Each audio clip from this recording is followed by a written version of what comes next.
বদরুল রশিদ ভাই তো বলেছেনই কি বিষয়ে আমরা একমত হয়েছি, আর কিছু বিষয় আনসেটেলড এখনো আছে।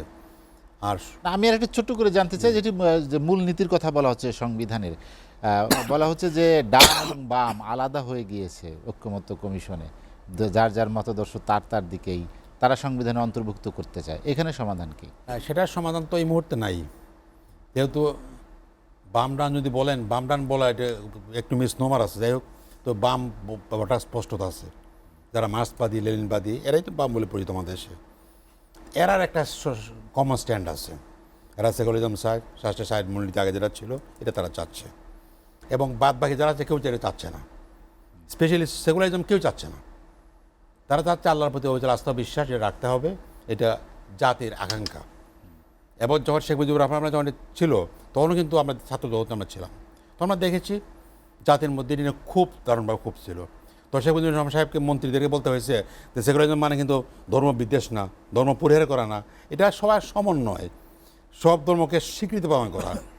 এই ব্যাখ্যা দিতে হয়েছে, কিন্তু এই ব্যাখ্যাটা কারেক্ট ছিল না। এবং যারা বাম লাইনে যারা ছিলেন বৌদ্ধ ধর্ম শুরু করে সবাই এরা কিন্তু বিরোধিতা করেছে যে আপনি ভুল ব্যাখ্যা দিচ্ছেন। কিন্তু এই ভুল ব্যাখ্যা দিয়ে উনি চেষ্টা করছেন মানুষকে ক্ষোভটাকে দমন করার জন্য। এবং তিনি ইস্তেফা ফাউন্ডেশন করেছেন, তারপর মিলাদ মাহফিল তিনি করেছেন, এতে বঙ্গভবনে মিলাদ মাহফিল। অর্থাৎ সেকুলারিজম মানে যে আমরা ধর্ম ছেড়ে দিয়েছি এটা তিনি বলতে চান নাই। যদিও আমাদের বাম ভাইয়েরা এটাই বলেছে ধর্মের সঙ্গে সম্পর্ক নেই রাষ্ট্রের। যাই হোক, এখন এটা নিয়ে মত পার্থক্য হয়েছে, আমরা জানি ওনারা যদি বাম লাইনের লোক চিন্তা ভাবনা করেন, আর বাকিরা সবাই চাইছে এটি থাকা দরকার।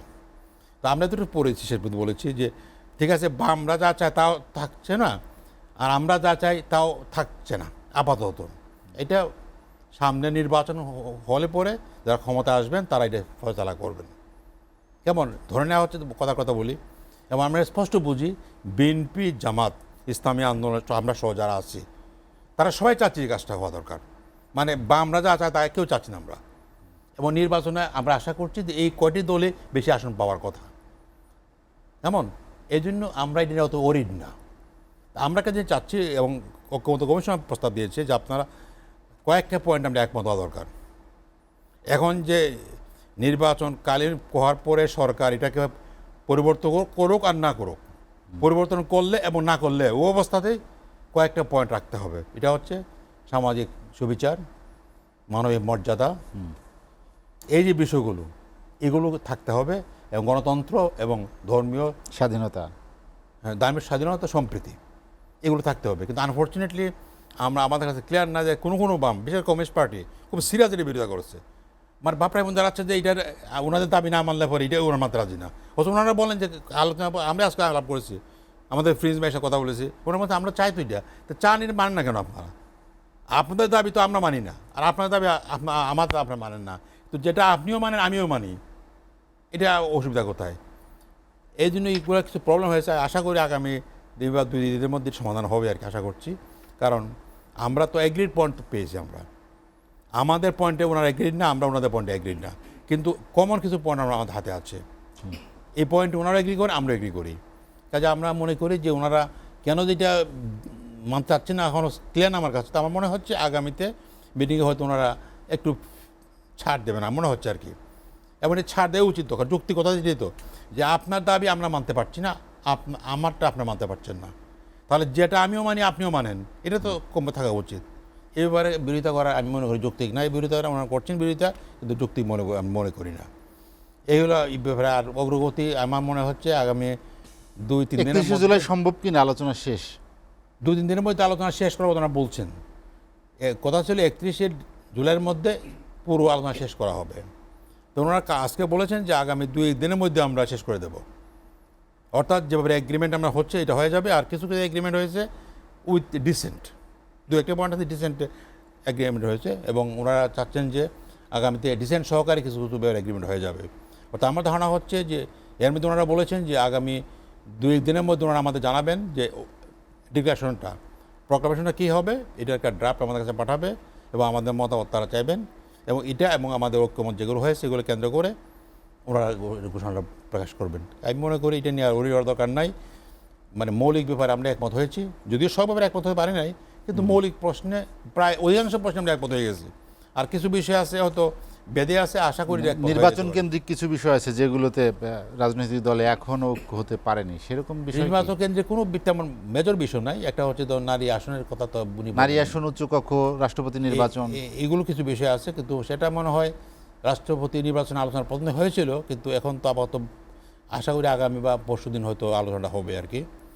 আর নারী ব্যাপারে তো যেহেতু বেজর এক ডিসএগ্রিমেন্ট আছে, নারী আসন বাড়ানোর ব্যাপারে আমরা সবাই একমত, 100 আসন বাড়াতে হবে, কিন্তু ঐক্যমত প্রস্তাব দিয়েছিল যেটা বাই রোটেশন নির্বাচন করতে হবে 400 আসন বানিয়ে। এবার ওনারা আবার একটু পিছিয়ে গেছেন, ওনারা বলছেন না, এটা বাস্তব হচ্ছে না, 50 যা আছে তা থাকবে, এটা আগের নিয়মেই আগে নিয়ম ওনারা হবেন। আর বাকি 50টার ক্ষেত্রে ওনারা বলছেন যে এখানে একটা ইনভেস্ট করা যায়, এখানে দলগুলো 33% প্রথমে বলছে ওনারা, এখন আজকে বলছে 25%, 20% আমরা নমিনেশন দেওয়া পারি, মানে সবাই কমিটি বিরোধিতা করেছে, যেটা প্র্যাকটিক্যাল না বাংলাদেশের জন্য। কমিটিতে রাখা যাচ্ছে না 33%, কাজে এই প্রার্থী আর ভিন্ন কথা, আর একসাথে ইলিভাত করলে আমি নারী প্রার্থী আরেকজনের পুরুষ প্রার্থী দেবে, এটা তো প্র্যাকটিক্যাল আমাদের জন্য। এই জন্য আমরা এটি বিরোধিতা করি, আমরা বলছি হয় পেয়ার পদ্ধতি থাকবে, হয় পেয়ার পদ্ধতি হলে পরে এই আমরা 100 মানতে রাজি, কিন্তু পেয়ার পদ্ধতি না হলে 50টা যেটা আছে এটা থাকা উচিত আমরা আর মনে করি। বিদ্যমান পদ্ধতি থাকবে। জি, এটি কি বিএনপি সবচেয়ে বেশি আপত্তি ছিল কিনা আলোচনায় যে বিদ্যমান পদ্ধতিতে রাষ্ট্রপতি এবং সংরক্ষিত নারী আসনগুলো নির্বাচিত হবে? না, প্রথম যে আলোচনা নারী আসনের ব্যাপারটা নিয়ে তো আজকে আলোচনা হয়েছে, এর আগেও 2 দিন আলোচনা হয়েছে। জি, বিএনপি আজকে বরং সালাউদ্দিন ভাই কিছু কম্প্রোমাইজের ফর্মুলা দিয়েছেন, এটা অনেকেই নজর দিয়েছে যে এটা ভালোই হবে। উনি বলছেন যে 50টা তো আছে, ব্যাপার থাকুক, আর আস্তে আস্তে আমরা যদি এবারে আমরা সংবিধানে সংশোধন না হলে সংশোধন করা যাচ্ছে না, কাজে আমরা এবারে নির্বাচনটা স্বাভাবিক হয়ে যাবে, 50টা থাকবে। জি, আর নেক্সট নির্বাচন থেকে প্রতি টার্মে 5% করে বাড়ানো হবে এবং ইলেকশন হবে, এটা উনি বলছেন আর কি।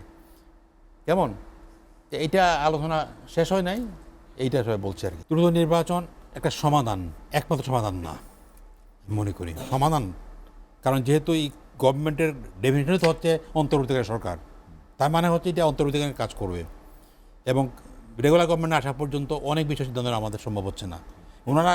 ওনারা যে প্রথম ভুলটা করেছেন যে কিছু অপ্রয়োজনীয় সিদ্ধান্ত নেওয়ার চেষ্টা করেছেন, অবশ্যই এখন থেমেছে, এটা আবার থামা আছে, এগুলো না করলেও পারতেন। প্রথম দিকে অ্যাম্বিশন ডেভেলপ করছিল যে আমরা করে এক ভালো থেকে করতে পারবো, কিন্তু এটা তো প্র্যাকটিক্যাল না, অনেক বুঝতে হবে, বন্ধন বলি বা এইসব বিষয়গুলো, এটা ওনারা প্রথম থেকে নিয়েছিলেন, ওনারা করবেন, যোগাযোগ করেছেন ওনারা করবেন, কিন্তু দেখা গেছে যে জনমত না, পলিটিক্যাল পার্টিগুলো একমত হচ্ছে না, এখন ওনারা পিছিয়ে আসছেন মনে করি। কিন্তু কিছু বিষয় গভর্নমেন্টের কিছুটা, আমেরিকার বিষয়টা তো গভর্নমেন্টের আমাদের উপর আরোপ করা হয়েছে, আমাদের কিছু করার ছিল না। এখন নেগোশিয়েট করার ব্যাপারে ব্যবসায়ীরা বলছে যে গভর্নমেন্ট ঠিকমতো নেগোশিয়েট করতে পারে নাই, শুল্কের বিষয়টি। জি, শুল্কের বিষয়টি, এটা ব্যর্থ বললেন আর যাই বলেন, এটা আমাদের একটা দুর্বলতা, গভর্নমেন্টের দুর্বলতা বলতে হবে। এটা যে কোনো গভর্নমেন্ট থাকলে কিন্তু এটা প্রবলেম ফেস করতে মনে রাখা দরকার, এটা খালি ইউনুস সাহেবের দূর দেওয়ার পুরো লাভ নাই। মানুষের প্রত্যাশা ছিল যে ডক্টর মানুষ ভাবছে যে ইউনুস সাহেবের ভাবমূর্তি কূটনীতিটা আরেকটু ভালো। উনি কাজে লাগাবেন, উনি হয়তো পারেন এটা আমি মনে করি। আমার কথা হচ্ছে নির্বাচন করতে হবে, নির্বাচনে ভালো নির্বাচন হতে হবে, যেন তেন প্রকার নির্বাচন করে দেশেরও ক্ষতি হবে, উনার তো ক্ষতি হয়ে যাবে। এই জন্য ওনাকে চেষ্টা করতে হবে যে কোনো মূল্যেই সুন্দর নির্বাচন করা। আর এক্ষেত্রে জনগণটা যারা জনগণের প্রতিনিধিত্ব করে, পলিটিক্যাল পার্টিগুলোকে আস্থা নিয়ে এটার ব্যবস্থা করতে হবে। পলিটিক্যাল পার্টির সহযোগিতা পেলে এবং উনি যদি আইনশৃঙ্খলা পরিস্থিতি নিয়ন্ত্রণ করতে পারেন, দুইয়ের সমন্বয়ে একটা ভালো নির্বাচন করা সম্ভব।